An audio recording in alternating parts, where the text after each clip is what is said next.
Hello दोस्तों, जैसा कि लास्ट वीडियो में मैंने प्रेमचंद जी के साहित्यिक परिचय से आपको रूबरू कराया था और कहा था कि मैं जल्दी ही इनकी कहानी की पुस्तक की शुरुआत करूंगा। दोस्तों, इसी क्रम में आज मैं शुरुआत करता हूं उनकी पहली रचना की और उसी की एक कहानी लेकर के आया हूँ। उम्मीद है ये कहानी आपको हेल्प करेगी और समझ आएगी अच्छे से।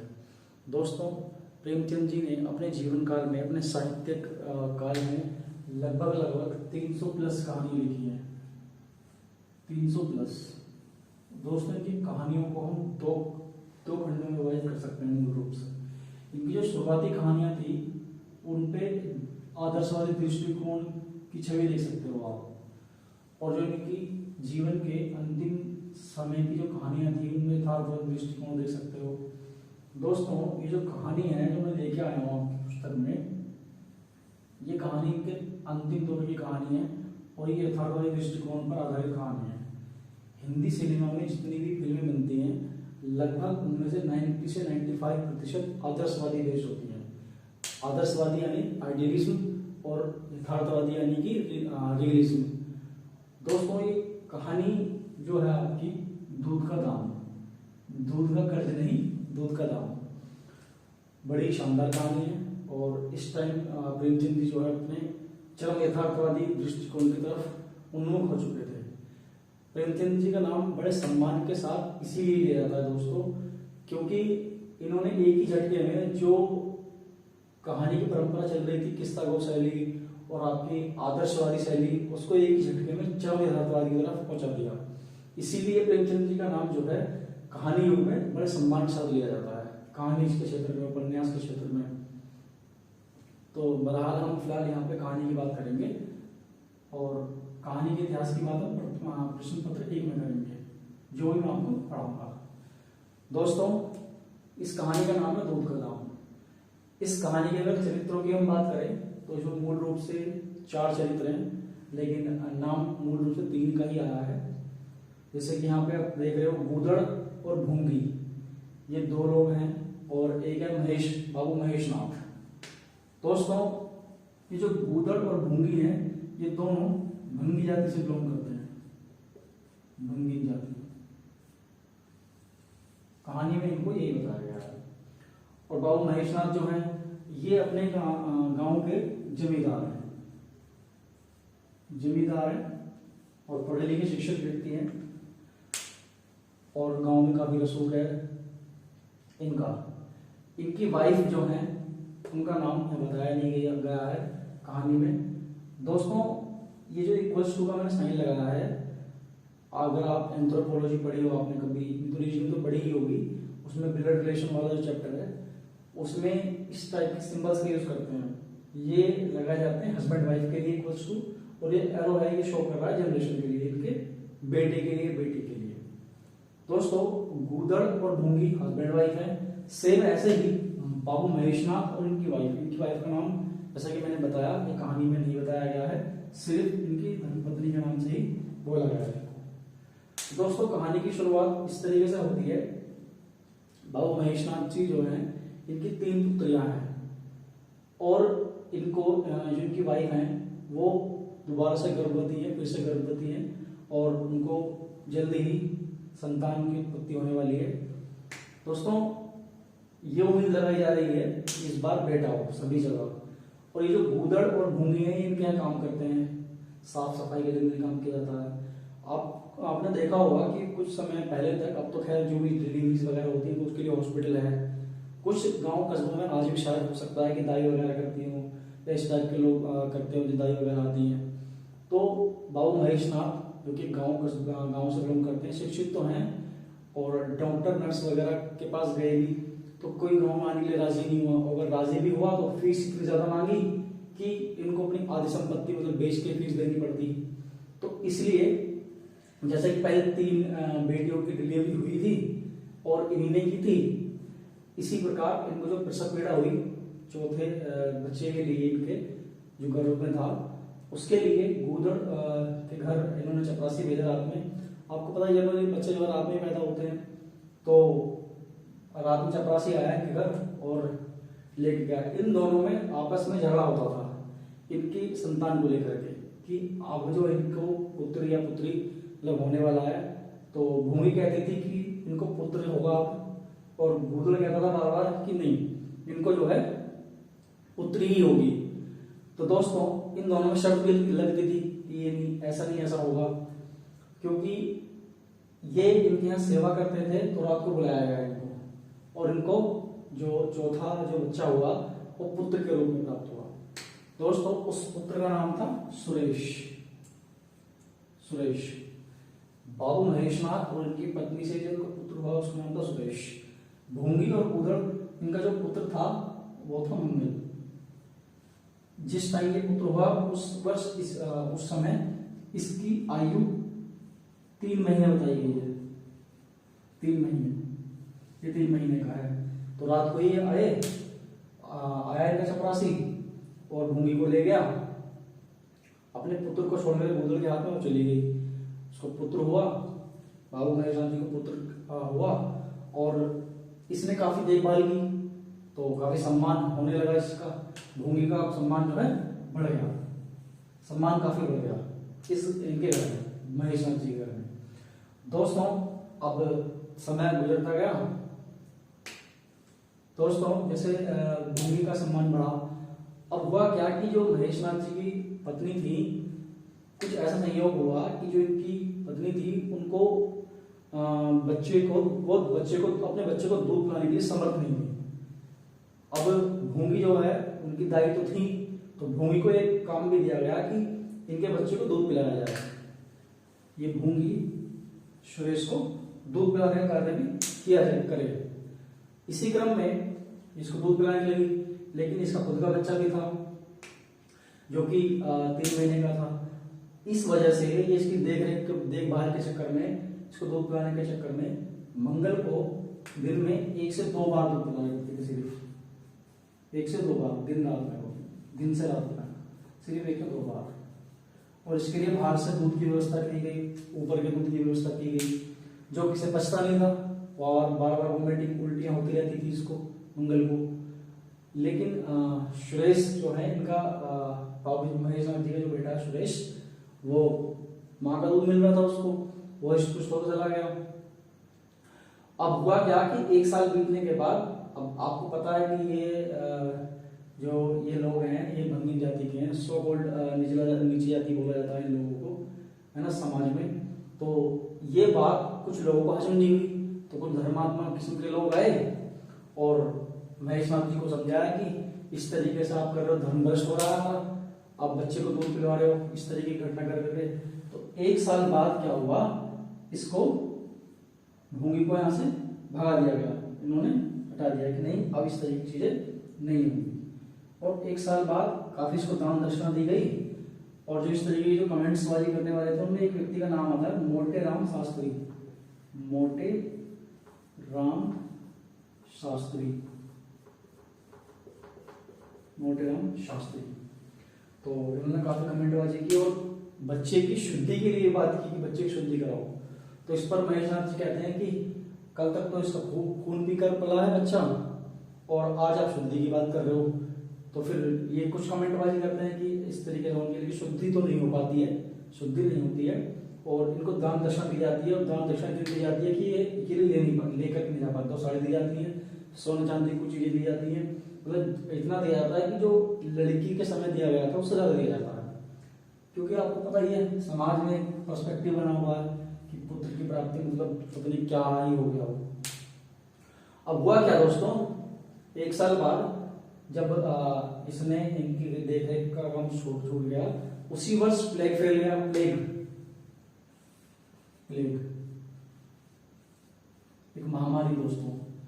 इसी प्लेग से क्या हुआ दोस्तों, गूगल की मृत्यु हो गई। अब 4 से 5 साल हो गए, भूंगी जो है घर में रहती है, गृहस्थी ऐसी चलती रही। मंगल जो कि दुबला पतला था, बीमार रहता था अक्सर, फिर भी जीवित था और भूंगी के साथ रहता था।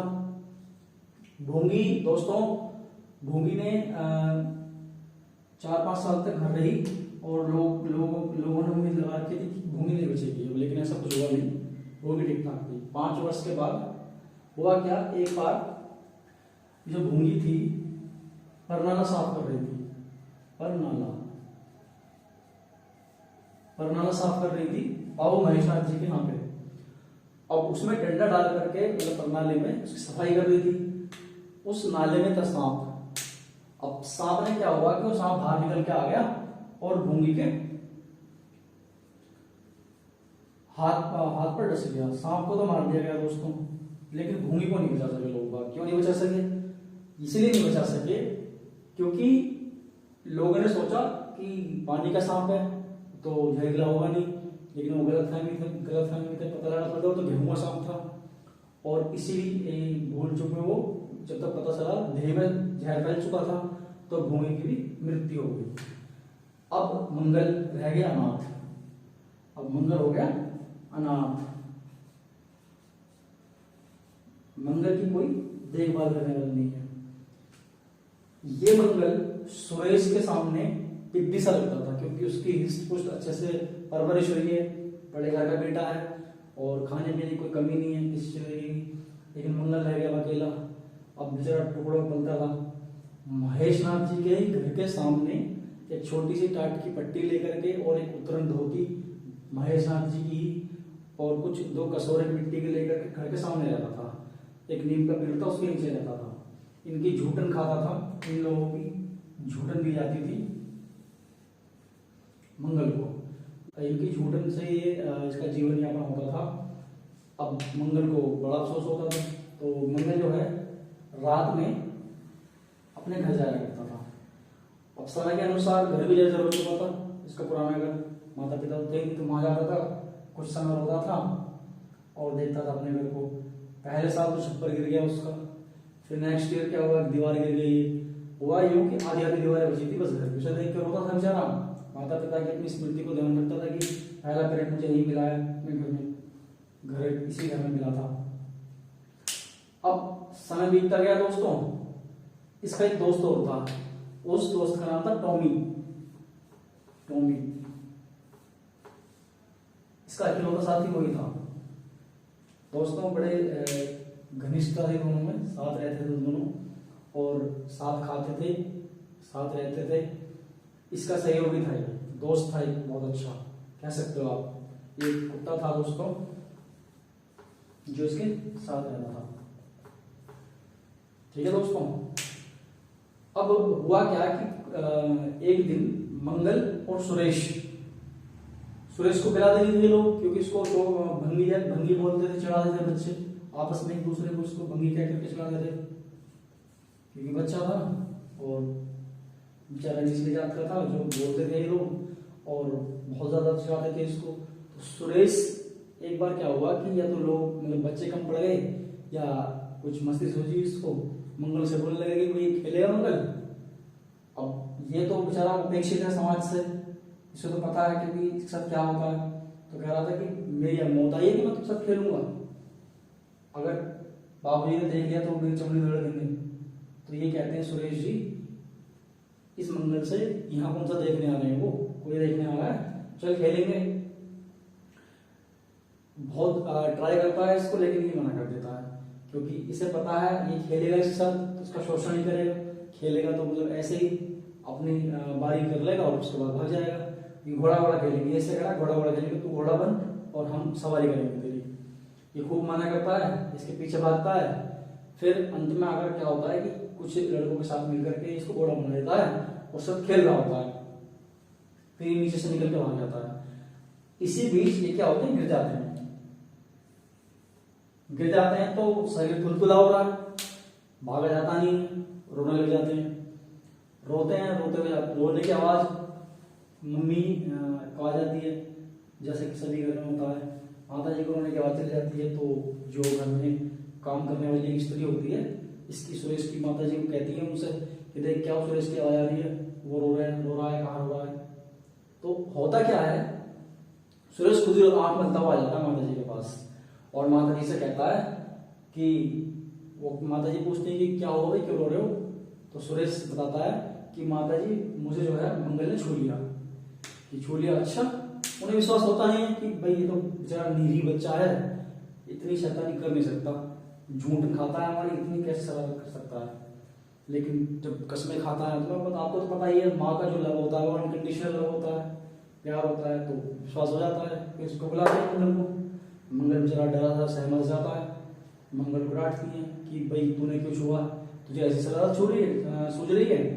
और मंगल कहता है कि मैंने छुआ नहीं, गिर गए इसलिए हो गए ये, कि नहीं। खूब डांटती है, मतलब जैसे उसके मन में आती है, खूब दबा करके खूब गालियां लगती है। मारती इसलिए नहीं है क्योंकि मारना पड़ेगा तो फिर नहाना पड़ेगा, छू भी लिया तो तुरंत नहाना पड़ेगा, शरीर में शुद्धि लग जाएगी।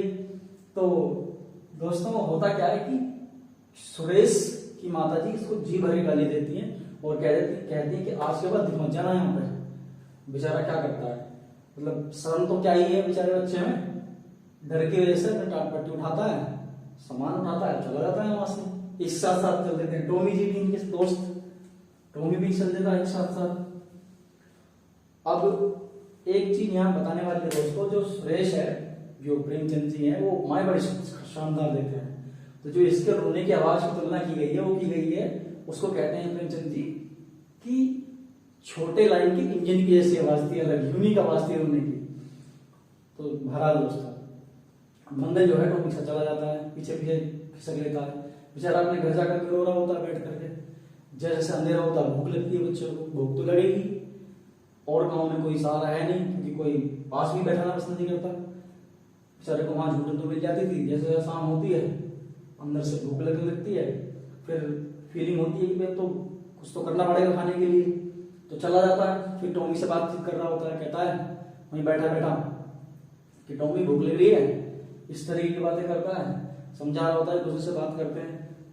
टॉमी क्या बोलेगा, पर आपको पता है जब कोई पशु किसी के साथ लगाव में है, साथ रह रहा है, तो बातचीत होती है। तो कहता है कू करके पूछ लगा जवाब देता है मंगल को, कॉन्वर्सेशन हो रहा है वो। तो मंगल कहता है कि भूख लग रही है, कि हाँ, कि जा तो खा ले, कि मेरा कौन होने वाला है। तो ये इससे बात कर रहा होता है, टॉमी कह रहा होता है मेरा ही कौन है। लास्ट ईयर एक फीमेल डॉगी से लव हुआ था और वो भी आज कल्लू के साथ है। गनीमत इसी बात की है कि अपने 5 बच्चों को लेगी, कौन पालता वरना उनको, ये टॉमी कहता है मंगल से। अब चलती रहती है ये बातचीत। टॉमी कहता है कि चलो, फिर बातचीत दोबारा, और भूख लगती है। फिर मंगल कहता है चल एक काम कर, मैं तेरे साथ चलता हूँ, लेकिन वो मुझे बुलाएंगे तभी मैं खाऊंगा, तभी जाऊंगा, नहीं तो तुम खा लेना भाई। चला जाता है बेचारा, अंधेरे में जाके छिप जाता है घर के बाहर, और मन में आ रहा होता है कि एक तो झूठन खा ली होगी, झूठा बच गया होगा, और जो नौकर है उनका वो खाने को फेंक रहा होगा कूड़े पे। बेचारा जाकर अंधेरे में छिप जाता है। टॉमी बाहर बैठा होता है, और जो महेश नाथ जी हैं वो खाना खा के उठ जाते हैं, हाथ वाथ धो रहे होते हैं, धोने के लिए चले जाते हैं। उनमें से दोनों नौकर जिनके बात कर रहे होते हैं कि भैया मंगल नहीं दिख रहा है, कि हाँ जो है बहू जी ने डांट दिया था उसको, शायद चला गया कहीं पे। ये वहीं छिप करके सुन रहा होता है अंधेरे में। तो दूसरा नंबर कहता है ठीक है चला गया, सुबह सुबह बंगी का मुंह देखना पड़ता था। तो ये सब सुन रहा होता है बेचारा, और अंधेरे में चला जाता है सब सुन करके। भूख तो लगी रही थी, वहां भी पेट क्या ना करवाए बेचारे बच्चे से। तो दोस्तों हुआ क्या कि थोड़ी देर बाद वो कूड़े में फेंकने के लिए आता है उसको खाने के लिए। तो मंगल उसको देख के थोड़ा बाहर आ जाता है, वो कूड़ा फेंकने वाला, खाने को फेंकने वाला होता है, लेकिन मंगल को देख लेता है। मंगल से कहता है तो यहाँ छिपा बैठा है, कि हाँ मैं तो यहीं हूँ, तो बताया क्यों नहीं, तो फेंकने वाला था खाने को। मंगल कहता है कि मैं डर की वजह से नहीं बोला, कोई बात नहीं, ऊपर से ही उस खाने को झूठे पत्थरों को गिरा देते हैं, इसके लिए खा ले। अब होता क्या है, दोनों खा रहे होते हैं बेचारे, टॉमी भी और ये भी। दोस्तों भाव यहाँ पे ये है कि टॉमी और इस बच्चे की हालत में कोई डिफरेंस नहीं है, एक जैसी हालत है दोनों की। बेचारा ये भी उपेक्षित है समाज से, और ये भी समाज से उपेक्षित है। तो खाना खा रहे होते हैं, मंगल टॉमी से कहता है कि कहते हैं लोग कि दूध का दाम कोई चुका नहीं सकता, मेरी माँ का दूध पी करके बच्चा बड़ा हुआ है, देखो मुझे दूध का कितना अच्छा दाम मिल रहा है, झूठे पत्तल मिल रहे हैं। तो इसी पॉइंट पर आकर कहानी समाप्त हो जाती है। दोस्तों कहानी आपको समझ आई होगी। लेक्चर से रिलेटेड कोई भी डाउट या क्वेरी आपकी है तो कमेंट बॉक्स में बताना ना भूलें। लेक्चर की PDF आपको टेलीग्राम ग्रुप में मिल जाएगी। वीडियो को लाइक करें, चैनल को सब्सक्राइब करें, दोस्तों मुझे इंस्टाग्राम पर भी फॉलो करें, और वीडियो को ज़्यादा से ज़्यादा शेयर करें जिससे कि आपके दोस्तों की हेल्प हो सके। मिलते हैं दोस्तों एक नई कहानी के साथ। बाय बाय, थैंक यू दोस्तों।